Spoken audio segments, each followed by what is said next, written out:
નમસ્કાર મિત્રો, મારી ચેનલમાં તમારું સ્વાગત છે। મિત્રો, ટીવી ઇન્ડસ્ટ્રીમાંથી વધુ એક દુઃખદ સમાચાર સામે આવ્યા છે।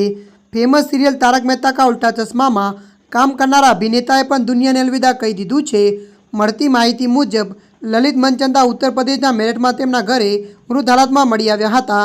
અભિનેતાનું મૃત્યુ અકસ્માત નથી પરંતુ આત્મહત્યા છે।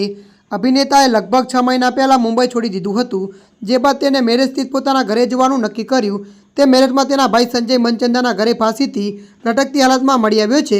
ઘણા અહેવાલોમાં એવું કહેવામાં આવી રહ્યું છે કે તેને કામ મળી રહ્યું ન હતું અને તે આર્થિક મુશ્કેલીઓનો સામનો કરી રહ્યો હતો, તો તેના નજીકના લોકો કહે છે કે તે ખૂબ જ પરેશાન લાગતો હતો। લલિત મનચંદાના મૃત્યુના સમાચાર સાંભળીને તેમના પરિવાર પર આપ તૂટી પડ્યું છે।